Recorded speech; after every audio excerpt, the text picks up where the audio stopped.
حدیث T V electronic media کی دنیا میں فرقہ واریت سے پاک کتاب و سنت کی ایک سچی آواز حدیث ٹی وی، جس پر آپ دیکھ اور سن سکتے ہیں قرآن حکیم کی تلاوت، نبی مکرم صلی اللہ علیہ وسلم کی شان اقدس میں خوبصورت نعتیں، عالم اسلام کے ممتاز اسکالرز کے لیکچرز، بچوں اور خواتین کی اسلامی اور روحانی تربیت کے حوالے سے خصوصی پروگرامز۔ ہم نے حدیث ٹی وی کے ذریعے اسلام کا پیغام پاکستان اور دنیا بھر کے ناظرین تک پہنچانے کا عزم کیا ہے۔ اللہ ہم سب کا حامی و ناصر ہو۔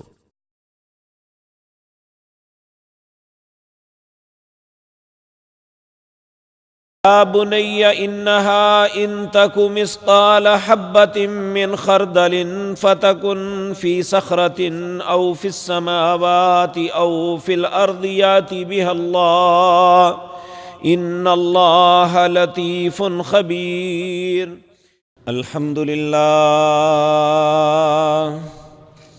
الحمد لله نحمده ونستعينه ونستغفره ونعوذ بالله من شرور أنفسنا ومن سيئات أعمالنا، من يهده الله فلا مضل له ومن يضلل فلا هادي له، وأشهد أن لا إله إلا الله وحده لا شريك له، وأشهد أن محمدًا عبده ورسوله،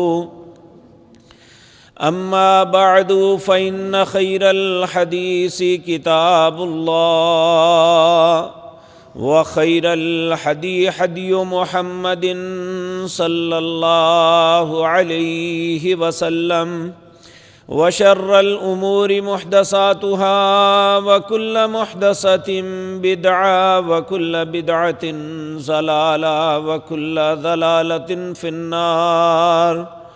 رب اشرح لي صدري ويسر لي أمري واحلل عقدة من لساني يفقهوا قولي، اللهم انفعنا بما علمتنا وعلمنا ما ينفعنا وزدنا علما۔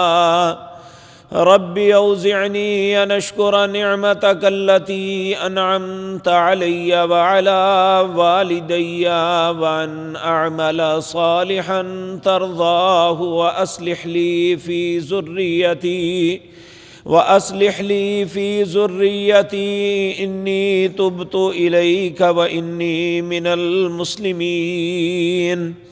أعوذ بالله السميع العليم من الشيطان الرجيم، بسم الله الرحمن الرحيم۔ يا بني إنها إن تك مثقال حبة من خردل فتكن في صخرة أو في السماوات أو في الأرض يأتي بها الله إن الله لطيف خبير۔ يا بني أقم الصلاة وأمر بالمعروف وانهى عن المنكر واصبر على ما أصابك إن ذلك من عزم الأمور، ولا تصعر خدك للناس ولا تمش في الأرض مرحا إن الله لا يحب كل مختال فخور، واقصد في مشيك واغضض من صوتك إن أنكر الأصوات لصوت الحمير۔ حضرات محترم، گزشتہ مجلسوں میں یہ بات چل رہی تھی اور میں توقع رکھتا ہوں کہ وہ باتیں آپ کے ذہن میں ہوں گی کہ اولاد کی تربیت کے معاملات میں اللہ نے ماں باپ کو ذمہ دار ٹھہرایا ہے، پھر اپنی پیاری اور پاک کلام کے اندر لوگوں کی رہنمائی بھی فرمائی کہ کائنات کے اندر ایک شخص جن کا نام لقمان ہے، وہ کسی بہت بڑے خاندان سے تعلق نہیں رکھتے تھے، بلکہ نبی کریم صلی اللہ علیہ وسلم کی ایک حدیث کے اندر فرمایا کہ یہ جو حبشی لوگ ہیں ان سے نفرت نہ کرو، بلکہ انہیں اپنے پاس اپنے کام میں معاون رکھو، کیونکہ ان میں 3 لوگ ایسے ہیں جو اللہ کو بہت ہی محبوب اور پیارے لگتے ہیں۔ ان میں ایک لقمان رحمہ اللہ کا نام لیا، اور دوسرا حبشہ کا بادشاہ اسمع نجاشی جو ہے اس کا نام لیا، اور تیسرا مؤذن رسول سیدنا بلال حبشی رضی اللہ تعالی عنہم، ان تینوں کا نام لے کے کہا کہ ان لوگوں سے اللہ بڑی محبت کرتے ہیں۔ چونکہ پہلے شخص لقمان کا تذکرہ آپ کے سامنے عرض کر رہا تھا کہ اللہ کو ان کی یہ بات اتنی محبوب اور پیاری لگی کہ انہوں نے جس انداز سے، جس ترتیب سے اپنے بیٹے کی تربیت کا آغاز کیا، اور جس طرح اپنے بیٹے کو دنیا کے اندر رہنے کا ڈھنگ سکھلایا، اللہ رب العزت کو وہ اتنا خوبصورت لگا کہ اللہ نے اپنی آخری کتاب قرآن عظیم کے اندر ایک سورت ان کے نام پہ مخصوص کر دی، اور اس کے اندر ساری وہ باتوں کا تذکرہ فرما دیا جو لقمان نے اپنے بیٹے کو نصیحت کرتے ہوئے کہا تھا۔ ان میں چند باتیں گزشتہ مجلس میں آپ کے سامنے عرض کر چکا، اب بات کو آگے بڑھاتے ہوئے یہ عرض کرتا ہوں۔ ایک نصیحت انہوں نے یہ بھی کی، یا بنیا انہا ان تقو مثقال حبۃ من خردل فتکن فی صخرۃ او فی السماوات او فی الارض یأتی بها اللہ۔ اے میرے پیارے بیٹے، بنیا کا مطلب عربی زبان میں، عربی لغت میں، کہ انسان کسی کو شفقت برے انداز میں اگر باپ اپنے بیٹے کو بلاتا ہے تو وہ یہ انداز اختیار کرتے ہوئے کہتا ہے، یا بنیا، اے میرے پیارے بیٹے، اے میرے دل کے یا جگر کے ٹکڑے، یعنی بڑے ہی رحم دلانہ انداز میں اپنے بیٹے کو مخاطب کرتے ہوئے کہتے ہیں، جس طرح بیٹا یہ تصور کرے کہ میرا باپ بڑی ہمدردی میرے کے ساتھ کر رہا ہے، یہ میرا بڑا خیر خواہ ہے، اس لیے بڑے پیار کے ساتھ میرے ساتھ گفتگو کر رہا ہے۔ وہ کہتے ہیں، یا بنیا، اے میرے پیارے بیٹے، انہا ان تکو مثقال حبۃ من خردل فتکن فی صخرۃ او فی السماوات او فی الارض یأتی بها اللہ۔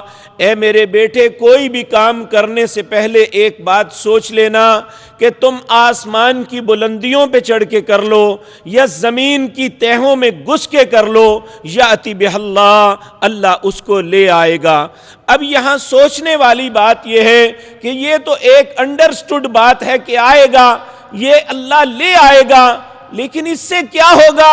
تو یہ بات سوچیں، اگر ہم اچھا عمل کرتے ہیں، مستحسن عمل کرتے ہیں جو اللہ کی پسندیدگی کا سبب بنتا ہے، تو اللہ جب اس عمل کو لائے گا تو اللہ اس سے ہر انسان کو عزتیں عطا کرے گا۔ لیکن اگر خدا نخواستہ اس کے برعکس ہوا، جیسے کہ ہمارے معاشرے میں، ہمارے ماحول کے اندر، ہمارے معاملات کے اندر یہ چیز بن چکی ہے، بلکہ بعض اوقات ہم اپنی گفتگو جو کرتے ہیں خوف آتا ہے، اگر کوئی انسان انہیں ٹیپ کر لے، بعد میں اگر اسے سنے تو اپنے آپ کو شرم آنی شروع ہو جاتی ہے کہ میں مجلس کے اندر کیا گفتگو کی، ایسے ایسے لفظ اپنی زبانوں سے نکال دیتے ہیں، ایسے ایسے کلمات کہہ دیتے ہیں جو خود اپنے لیے شرمندگی کا سبب بنتے ہیں۔ یہ بات ہمیں ذہن میں رکھنی چاہیے۔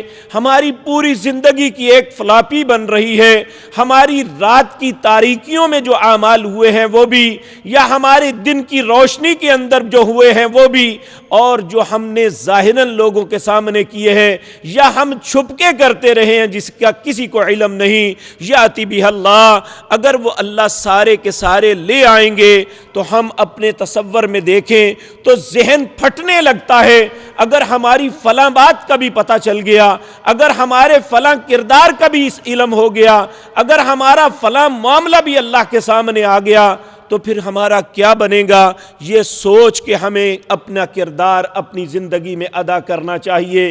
تو یہ بات سمجھائی بلکہ نبی کریم صلی اللہ علیہ وسلم نے سیدنا عبداللہ بن عباس رضی اللہ تعالیٰ عنہ کو جو اپنی سواری کے پیچھے بیٹھے ہوئے نصیحتیں فرمائی تھی، ان میں یہ ساری باتیں بتانے کے بعد کہا کہ تم جو نیکی کرتے ہو اس سے اللہ کا کوئی فائدہ نہیں ہو جاتا، تم جو غلط کام کرتے ہو اللہ کا نقصان نہیں ہوتا، اللہ تو تمہارے اعمال کو گن گن کے سنبھال رہا ہے، اور قیامت کے دن وَإِنَّمَا تُوَفَّوْنَ أُجُورَكُمْ، جو کچھ تم کر رہے ہو اللہ تمہیں اس کا بدلہ عطا کریں گے۔ تو اس لیے کسی مولوی یا مفتی سے فتویٰ لینے کی ضرورت نہیں ہے، کسی سے پوچھنے کی ضرورت نہیں ہے۔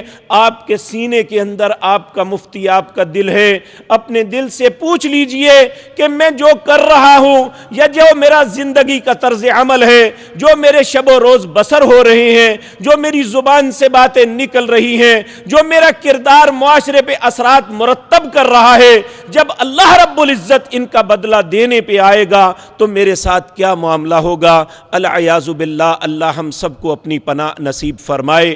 میرے عزیز بھائیوں، جب ہم اپنے کردار کو سوچتے ہیں تو یقین مانیے ہم اس تصور کو بھول جاتے ہیں۔ کیا ایک دن جب ہر معاملے ہر بات کا بدلہ دیا جائے گا، اللہ ہم سے معاملات کو پوچھے گا تو اللہ کو کیا جواب دیں گے؟ ایک چھوٹی سی بات عرض کرتا ہوں۔ نبی کریم صلی اللہ علیہ وسلم ایک دن اپنے ساتھیوں کی مجلس میں تشریف فرما تھے۔ آپ نے لوگوں سے کہا مل مفلس، مجھے بتاؤ مفلس، فقیر، کلاش کسے کہتے ہیں؟ لوگوں نے عرض کیا جس کے پاس درم و دینار نہ ہو، جس کے پاس پیسہ نہ ہو، ہم اسے مفلس تصور کرتے ہیں۔ آپ نے فرمایا نہیں، میری امت کا مفلس وہ ہے جس کے پاس نمازیں بھی ہیں، جس کے پاس روزے بھی ہیں، جس کے پاس اللہ کے رستے میں خرچ کیا ہوا مال بھی ہے، جس کے پاس حج بھی ہے، جس کے پاس بہت سی بھلائی کے کام بھی ہیں، لیکن زبان پہ کنٹرول نہیں، اپنے ہاتھ پہ کنٹرول نہیں۔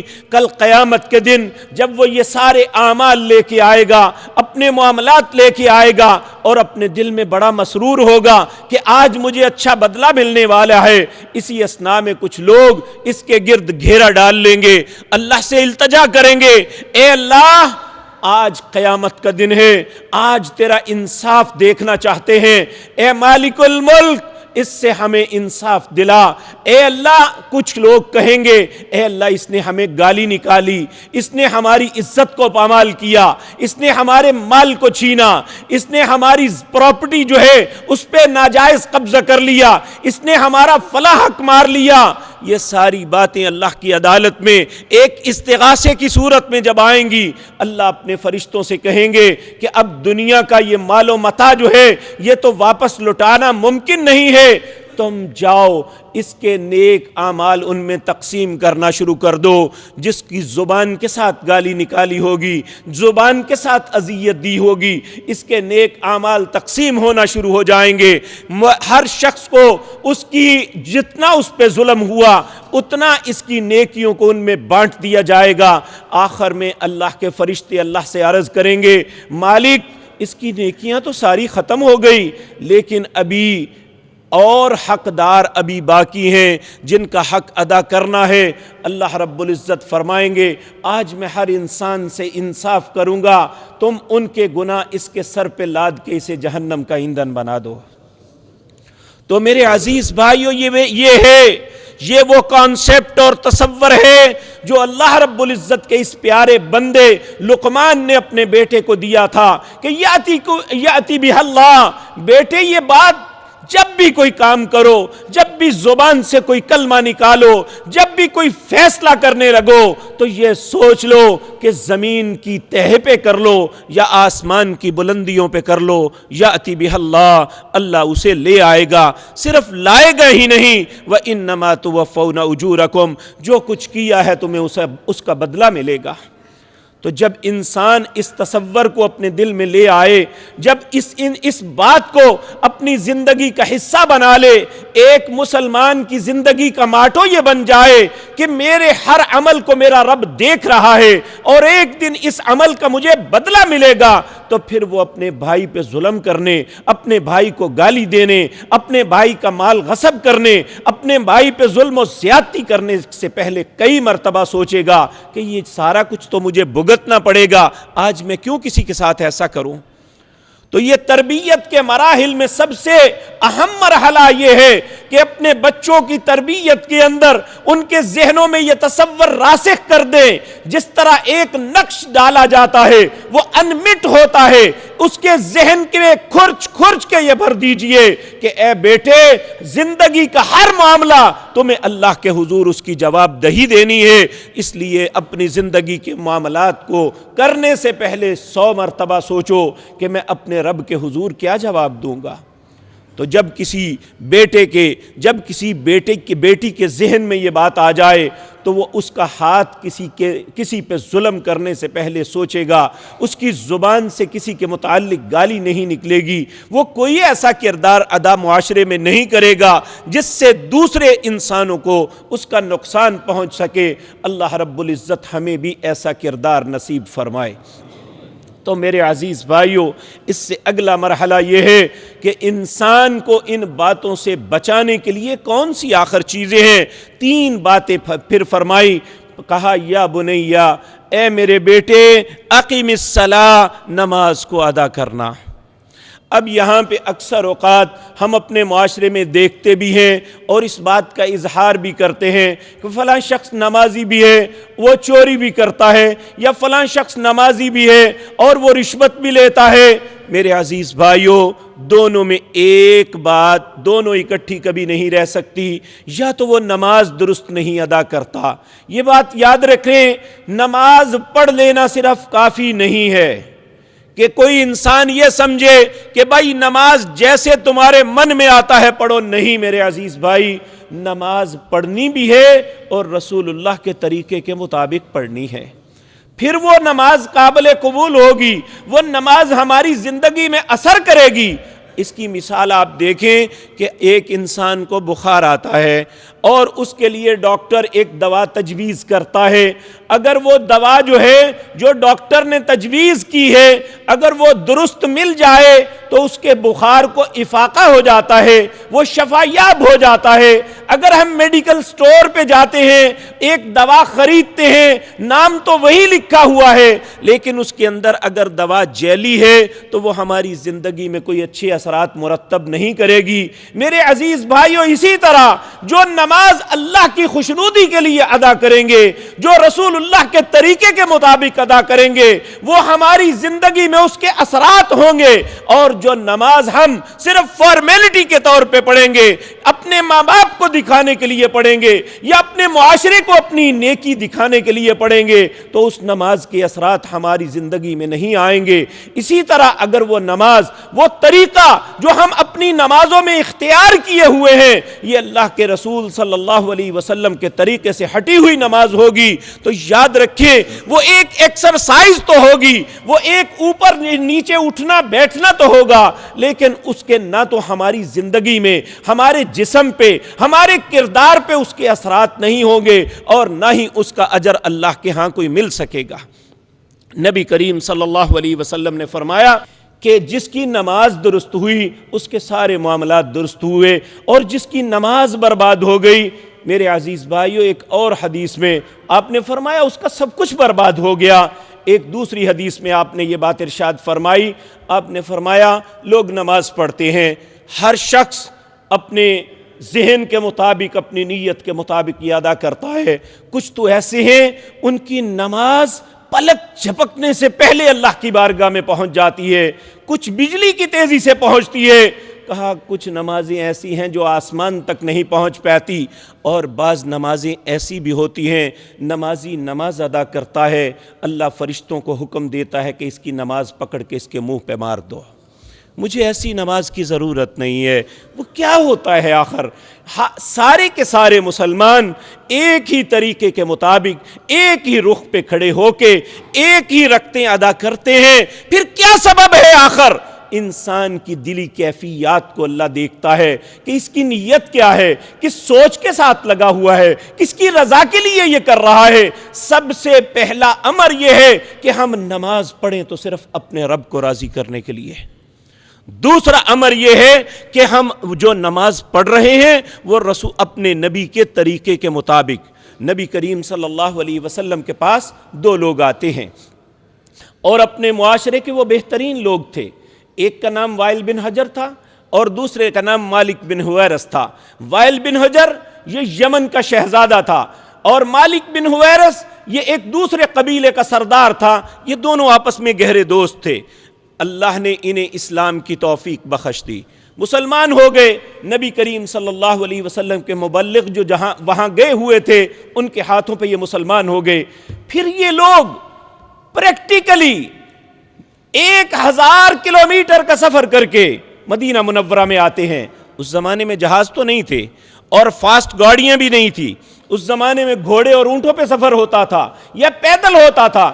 انہوں نے بڑا بھی اچھا سفر کیا ہوگا، گھوڑے پہ کیا ہوگا۔ تقریباً 1 ماہ کے قریب یہ چلتے چلاتے صحراؤں کی خاک چھانتے ہوئے مدینہ منورہ میں پہنچتے ہیں۔ اللہ کے رسول جناب محمد الرسول اللہ صلی اللہ علیہ وسلم کی خدمت میں حاضر ہو کے ان دونوں میں جو بڑا عمر تھا، عمر میں بڑا تھا، دانا لگتا تھا، وہ آگے بڑھا، کہنے لگا اے اللہ کے رسول صلی اللہ علیہ وسلم، ان کا نام مالک بن حویرث تھا، کہنے لگے ہم اتنی دور سے مسلمان تو ہو گئے، ہم اسلام لے آئے، یہ ساری باتیں اپنی جگہ، لیکن صرف اس لیے آپ کے پاس اتنا لمبا سفر کر کے آئے ہیں کہ آپ ہمیں نماز کا طریقہ سکھائیں۔ حالانکہ نماز کا طریقہ وہاں بھی آ سکتا تھا، لیکن یہ لوگ اپنی آنکھوں سے پیارے نبی جناب محمد الرسول اللہ صلی اللہ علیہ وسلم کی نماز کو دیکھنا چاہتے تھے، اس لیے اتنا لمبا سفر کر کے آئے۔ تو آپ نے یہ نہیں فرمایا تھا جاؤ جیسے تمہارے دل میں ہے پڑھو، کوئی بات نہیں، تمہاری نماز درست ہوگی۔ آپ نے فرمایا یا مالکو، اے مالک، صلو کما رأیتمونی اصلی، اب تم یہاں آ گئے ہو، تم مجھے دیکھو میں کیسے پڑھتا ہوں، جیسے میں نماز پڑھوں ویسے نماز پڑھنا، تو تمہاری نماز تمہاری زندگی میں اثرات مرتب کرے گی، اللہ کے ہاں اس کی مقبولیت ہوگی۔ تو اس لیے صرف نماز پڑھ لینا کافی نہیں ہے، نماز کے متعلق ہم زندگی بھر اس جستجو میں رہیں کہ نماز جو ہے ہم رسول اللہ کے طریقے کے مطابق پڑھیں۔ اس کے بعد تیسرا امر نماز میں جو قابل توجہ ہے وہ یہ ہے کہ نماز کو اس کے وقت پہ ادا کریں۔ نبی کریم صلی اللہ علیہ وسلم آپ ایک مرتبہ اپنے ساتھیوں میں تشریف فرما تھے، آپ نے لوگوں سے سوال کیا ای الاعمال افضل عند اللہ، جانتے ہو اللہ کے نزدیک سب سے بہترین، سب سے افضل، فضل کہتے ہیں بہتری کو، افضل کہتے ہیں سب سے بہتر، ای الاعمال افضل عند اللہ، اللہ کے نزدیک سب سے افضل بہتر عمل کون سا ہے؟ لوگوں نے کہا اللہ جانتے ہیں یا اللہ نے اپنے رسول صلی اللہ علیہ وسلم کو بتایا ہوگا۔ آپ نے فرمایا اللہ کے نزدیک افضل عمل یہ ہے کہ الصلاۃ لوقتها، نماز کو اس کے وقت پہ ادا کیا جائے۔ یہ بات درست نہیں ہے کہ ہم پڑھ تو لیتے ہیں نا، کسی بھی وقت پڑھیں، کہا بہترین عمل یہ ہے کہ الصلاۃ لوقتها، ایک مقام پہ دوسری حدیث میں فرمایا الصلاۃ لاول وقتها، نماز کو اس کے پہلے وقت پہ ادا کرنا چاہیے۔ تو اس لیے میرے عزیز بھائیوں، نماز کے آداب میں تیسرا ادب یہ ہے کہ نماز جو ہے اس کے وقت پہ ادا کی جائے، تب وہ ہماری زندگی، ہمارے کردار، ہمارے معاملات میں وہ ہمارے کردار کی درستگی کا سبب بنے گی۔ آپ نے فرمایا ایک بڑی خوفناک بات ہے، اللہ رب العزت ہم پہ رحم فرمائے، نبی کریم صلی اللہ علیہ وسلم نے فرمایا جو شخص عصر کی نماز کا وقت گنوا دیتا ہے اور آخر وقت پہ جا کے پڑھتا ہے، ادھر سورج غروب ہونے والا، وہ جلدی جلدی نماز اپنی مکمل کر لیتا ہے، آپ نے فرمایا یہ منافق کی نماز ہے، یہ اللہ کو پسند نہیں ہے۔ یعنی نماز کے اندر اطمینان ہونا یہ نماز کا سب سے بہترین خاصہ ہے۔ اگر نماز کے اندر اطمینان نہیں ہے تو نبی کریم صلی اللہ علیہ وسلم کے سامنے ایک شخص آیا، اس نے آ کے نماز پڑھی. نماز پڑھنے کے بعد آپ کے پاس آ کے کہنے لگا السلام علیکم. آپ نے اسے جواب میں فرمایا وعلیکم السلام. پھر آپ نے اسے کہا ارجی فصلی فإنک لم تصلی، جاؤ نماز پڑھو، تم نے نماز نہیں پڑھی. وہ واپس لوٹا، اس نے پھر نماز پڑھی. نماز پڑھ کے پھر آ کے سلام عرض کی. آپ نے اس کی سلام کا پھر جواب دیا. جواب دینے کے بعد آپ نے پھر یہی کہا ارجی فصلی فإنک لم تصلی، جا نماز پڑھ، تو نے نماز نہیں پڑھی. جب 3 مرتبہ ایسا ہوا، چوتھی مرتبہ وہ آپ کے پاس آیا تو آپ نے پھر یہی کہا. تو وہ کہنے لگا والذی بعثک بالحق، اس اللہ کی قسم ہے جس نے آپ کو حق کے ساتھ مبعوث فرمایا. اے اللہ کے رسول، مجھے سمجھ نہیں آ رہی میں غلطی کہاں کر رہا ہوں. یعنی وہ غلطی ایسی تھی جس کی وجہ سے آپ نے اسے نماز ہی نہیں گنا. پھر آپ نے اسے سمجھایا کہ جب نماز پڑھو تو جب قیام کے لیے کھڑے ہو تو اطمینان کے ساتھ تم خود مطمئن ہو جاؤ کہ جو قیام کے اندر جو پڑھنا تھا، جو کہنا تھا، وہ اطمینان کے ساتھ کہا. پھر آپ نے فرمایا جب رکوع جاؤ تمہاری ایک ایک ہڈی اپنی جگہ پہ چلی جائے اور اطمینان کے ساتھ اللہ کی تسبیحات کرو. پھر اٹھو اور اس کے بعد کھڑے ہو کے دڑم سے نہیں گرنا، بلکہ اطمینان کے ساتھ ہر جوڑ تمہارا اپنی اپنی جگہ پہ آ جائے. اسی طرح آپ نے ہر سجدے کے درمیان التحیات سارے معاملات میں اس شخص کی تربیت فرمائی اور یہ کہا کہ جلدی نماز نہیں پڑھنی. بلکہ ایک صحابی حضرت سعد بن ابی وقاص رضی اللہ تعالیٰ عنہ، انہوں نے ایک مرتبہ ایک شخص کو دیکھا، وہ رکوع اور سجود میں بڑی جلدی کر رہا تھا. سجدہ کیا، اٹھا، پھر آپ نے اسے فرمایا میں تمہیں اللہ کے رسول صلی اللہ علیہ وسلم کی ایک بات بتاتا ہوں، تم یہ جو کر رہے ہو اس سے باز آ جاؤ. اگر تم اسی حالت میں رہے تو تم فطرت اسلام پہ تمہاری موت نہیں آئے گی.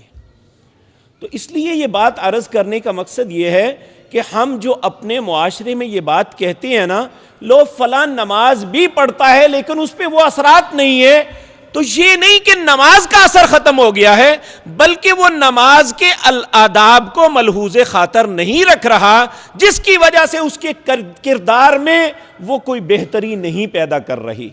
جس طرح کہ میں نے پہلے مثال میں عرض کیا کہ ایک ڈاکٹر ایک دوا لکھتا ہے، تو اب اگر وہ دوا درست مل جائے تو اس کا فائدہ مریض کو ہوتا ہے، اگر وہ دوا ہی جعلی ہو تو اس کا فائدہ مریض کو کیا ہونا ہے، بلکہ وہ الٹا نقصان کرتی ہے. اسی طرح یہ مت سمجھیں کہ نماز معاشرے کے اندر کردار پہ اثر انداز نہیں ہوتی، بلکہ یہ سوچنا چاہیے اگر میری نماز میرے کردار کو درست نہیں کر رہی تو مجھے یہ نہیں کہ نماز چھوڑ دینی چاہیے، بلکہ اپنی نماز کی درستگی کے لیے کوشش کرنی چاہیے. اللہ ہم سب کو توفیق عطا فرمائے. تو لقمان نے اپنے بیٹے کی تربیت کے لیے یہ ایک بڑا اہم پہلو بیان فرمایا. یا بنیا، اے میرے پیارے بیٹے، اقیم الصلاۃ، نماز کو قائم کرنا، نماز کو ادا کرنا. اور اللہ نے یہ اپنے نبیوں کو حکم دیا کہ وَأْمُرْ أَهْلَكَ بِالصَّلَاةِ وَاسْتَبِرْ عَلَيْهَا لَا نَسْأَلُكَ رِزْقًا نَحْنُ نَرْزُقُكَ. اپنے نبی کو حکم دے کے کہتے ہیں اپنے گھر والوں کو نماز کا حکم دو. وَأْمُرْ أَهْلَكَ بِالصَّلَاةِ، اپنے گھر والوں کو نماز کا حکم دو. وَأْمُرْ أَهْلَكَ بِالصَّلَاةِ وَاسْتَبِرْ عَلَيْهَا لَا نَسْأَلُكَ رِزْقًا نَحْنُ نَرْزُقُكَ. تمہارے نماز پڑھنے سے کوئی مجھے رزق نہیں ملے گا، بلکہ تمہیں رزق میں دینے والا ہوں. وَالْعَاقِبَةُ لِلتَّقْوَىٰ، لوگوں یاد رکھو انجام تو اس کا بہتر ہے جس کے دل میں اللہ کا خوف ہوگا. تو اللہ رب العزت ہمارے دلوں میں اپنا خوف پیدا فرما دے. تو اس لیے یہ بات یاد رکھیں کہ ہماری نماز کی درستگی ہمارے کردار کی درستگی بنے گی. اللہ ہماری نمازوں کی اصلاح فرما دے. اس کے بعد فرمایا وَأْمُرْ بِالْمَعْرُوفِ وَانْهَ عَنِ الْمُنْكَرِ، نیکی کا حکم کرو اور برائی سے روکو. یہ ایک ایسا پروسیس ہے معاشرے کے اندر، یہ ایک ایسا پروسیس ہے جو بندہ نیکی کا حکم دیتا ہے کہ آپ یہ کام اچھا کریں، اس سے پہلے اسے خود کرنا پڑے گا۔ اگر وہ نہیں کرے گا تو پہلی بات یہ اس کا ضمیر اسے خود ملامت کرے گا، دوسری بات یہ کہ اگر اس کا ضمیر اتنا ہی مر چکا ہے تو پھر وہ یاد رکھے اس کی بات کا کسی پہ کوئی اثر نہیں ہوگا۔ تو اس لیے اس بندے کے اپنے مفاد میں یہ بات ہو جاتی ہے، وہ ایک مرتبہ کسی کو نیکی کی دعوت دیتا ہے، 2 مرتبہ، 10 مرتبہ، پھر آخر اسے شرم آئے گی کہ میں لوگوں کو تو کہتا ہوں یہ کرو لیکن خود نہیں کرتا، تو مجھے کرنا چاہیے۔ یعنی یہ ایک ایسا خوبصورت پروسیس دیا ہے جو انسان کی زندگی کی تبدیلی کا سبب بن جاتا ہے۔ تو اس لیے یہ اپنے بیٹے سے کہا نیکی کا حکم کرتے رہنا، تو جب نیکی کا حکم کرے گا تو پہلے خود کرے گا، پھر لوگوں کو کہے گا یہ کام نیکی کا کرو۔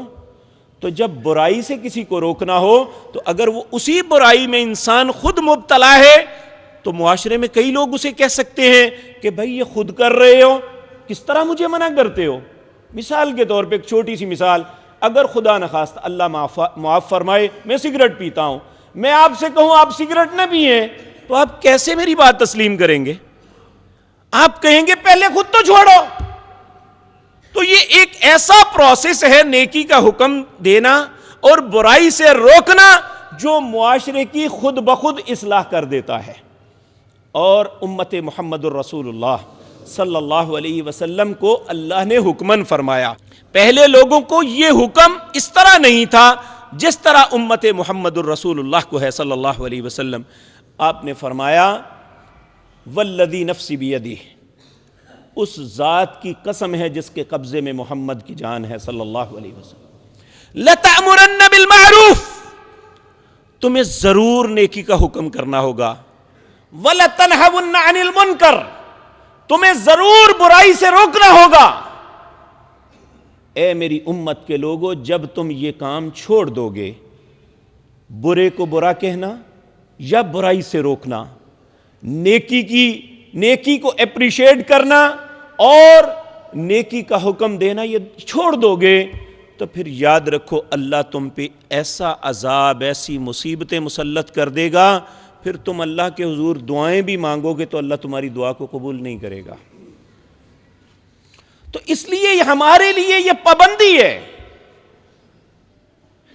بلکہ نبی کریم صلی اللہ علیہ وسلم نے ایک حدیث میں فرمایا من رآ منکم منکرا فلیغیرہ بیدہ فإن لم یستطع فبلسانہ وإن لم یستطع فبقلبہ وذلک اضعف الایمان۔ تم میں سے ہر شخص کو یہ چاہیے کہ اگر وہ کسی غلط کام کو دیکھتا ہے، اللہ نے اسے طاقت دی ہے تو اپنے ہاتھ سے روکے اسے۔ فإن لم یستطع، اگر وہ ہاتھ سے روکنے کی طاقت نہیں رکھتا تو فبلسانی، زبان سے روکے۔ فإن لم یستطع، اگر وہ زبان سے بھی نہیں روکنے کی طاقت رکھتا تو فبقلبی، اپنے دل سے برا جانے۔ وذالک اضعف الایمان، یہ ایمان کا سب سے گھٹیا درجہ ہے، اس کے بعد ایمان ہی نہیں ہے۔ تو اس لیے یہ ہمارا مفاد ہے، اس میں ہمارا اسلام اور اس کا قیام اس میں ہے کہ ہم نیکی کا لوگوں کو حکم دیں اپنے دائرے کے اندر۔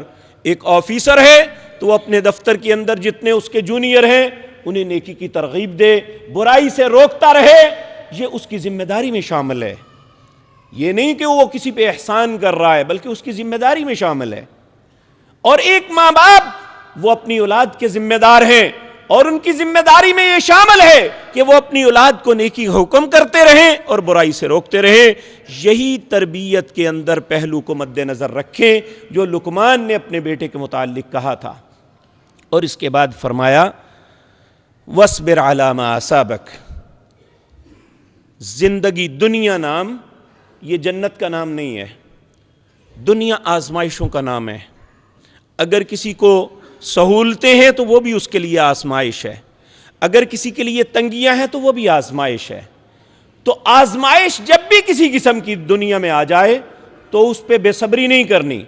آج ہم بہت سے شہروں میں، خصوصاً اپنے ملک میں یہ بات دیکھتے ہیں کہ بڑے بڑے خوبصورت نوجوان، بڑی پیاری بیٹیاں چھوٹی سی تکلیف پہ دل برداشتہ ہو کے خودکشی کر لیتی ہیں، سمجھتے یہ ہیں کہ شاید اس کے بعد سکون ہے۔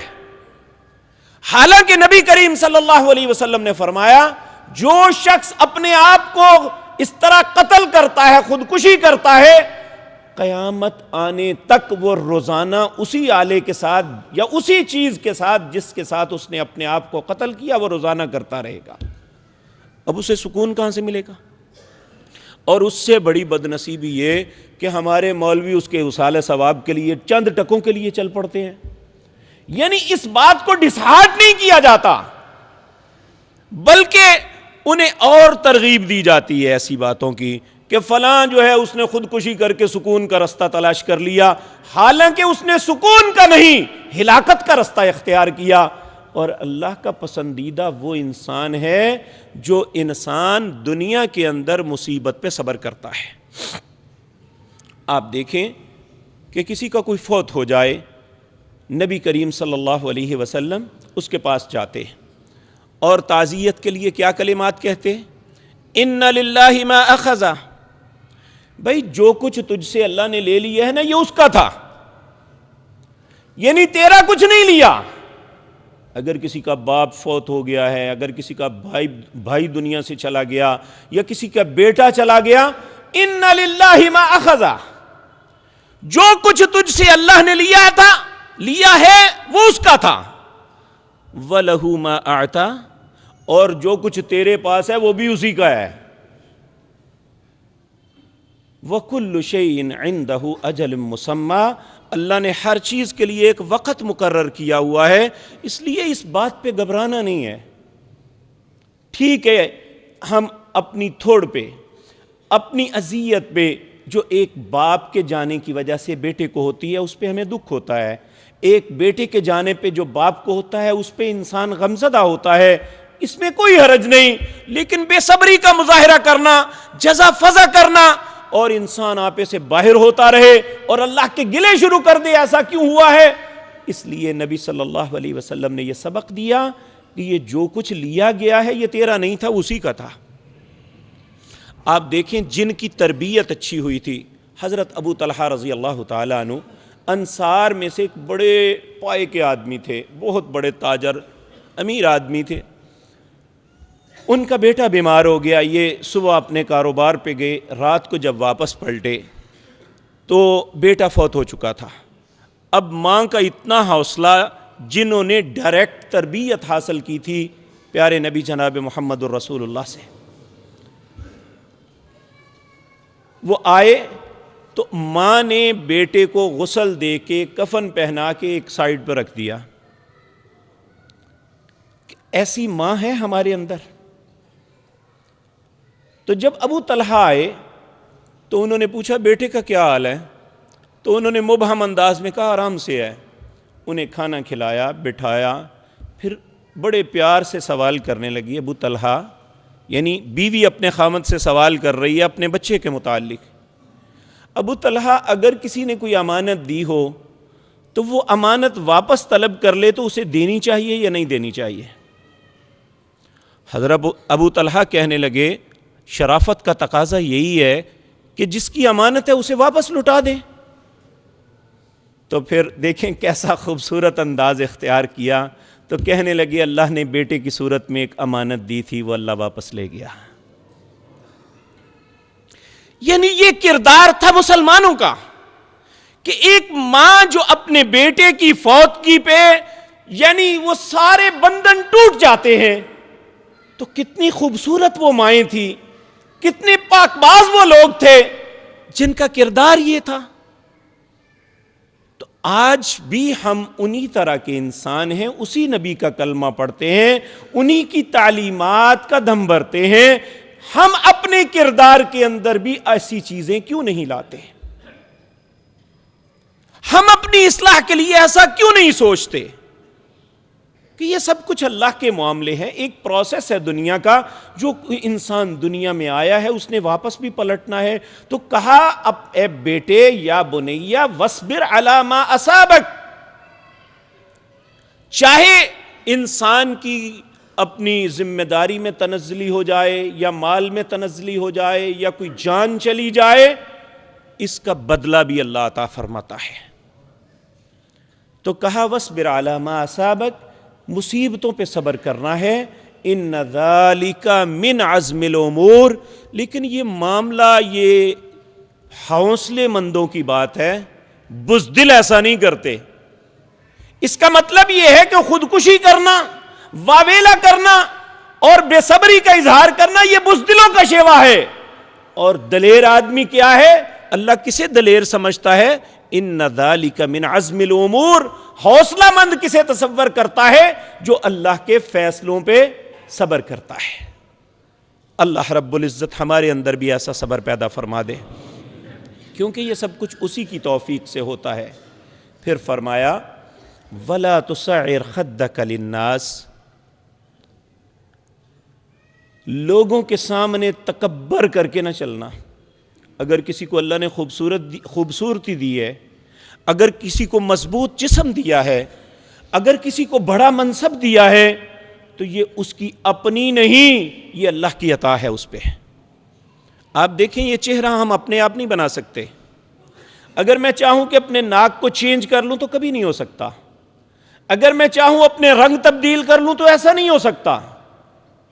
جو اللہ نے بنایا ہے یہ اسی کی ودیت ہے، اسی کی عطا ہے۔ جو انسان جیسا بنایا ویسے ہی خوبصورت لگتا تھا۔ تو اس لیے اگر کسی کو بہت خوبصورت بنایا ہے تو یہ اس کی اپنا سبب نہیں ہے، یہ اس پر اللہ کی عنایت ہے۔ اگر کسی کو مال سے زیادہ نوازا تو یہ بھی اللہ کی دی ہوئی نعمت ہے۔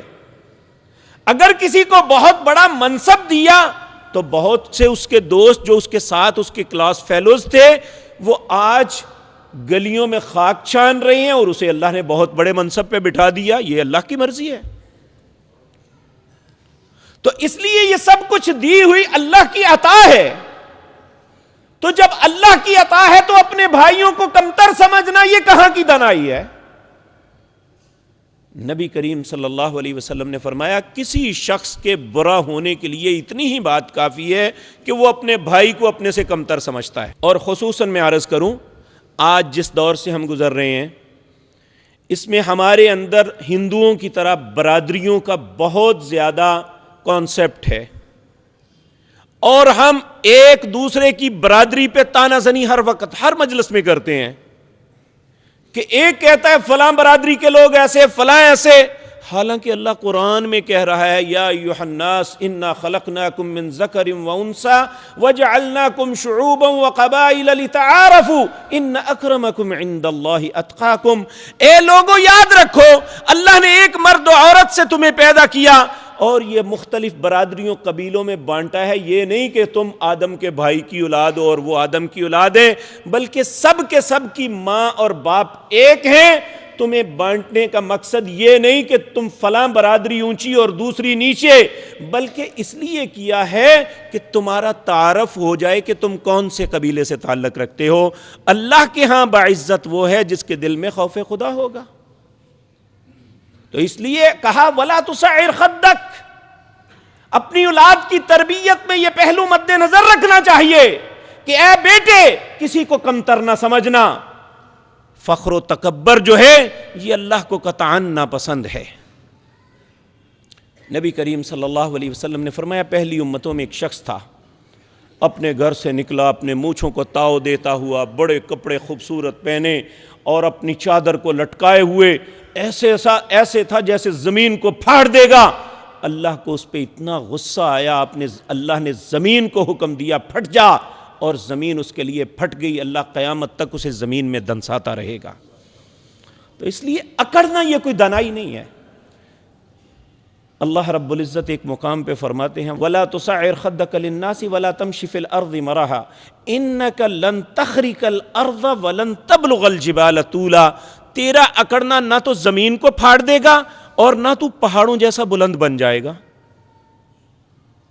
تو جب انسان اپنی حیثیت میں رہے، اور یاد رکھیں کہ جتنا انسان جو ہے یہ عاجزی کا اظہار کرتا ہے، اللہ اتنا ہی لوگوں کے دلوں میں اسے بلند کرتا ہے۔ ایک شاعر نے بڑا خوبصورت کلمہ کہا، کہتا ہے تن تن کر چلتے ہیں انسان جب ہو کھیسا باری، ان سے اچھی پیڑ کی ڈالی پھل لگتے جھک جائے۔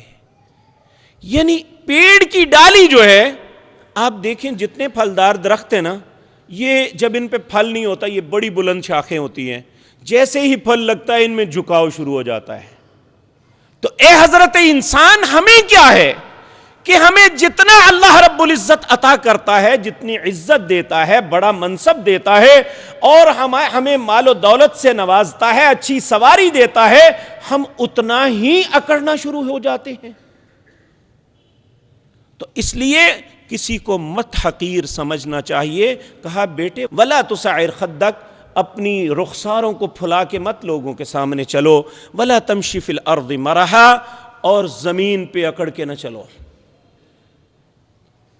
ان اللہ لا يحب کل مختال فخور، اللہ کسی متکبر اور فخر کرنے والے سے محبت کرتا ہی نہیں ہے۔ میرے عزیز بھائیو، ہم میں سے اگر اللہ نے کسی کو اچھا منصب دیا ہو اور وہ شخص ہم سے نفرت کرے تو کتنا دل کو شاک گزرتا ہے۔ تو جب اس ساری کائنات کا عظیم بادشاہ اللہ کسی سے نفرت کرنے لگ جائے، اس انسان کی حیثیت کیا رہ جاتی ہے؟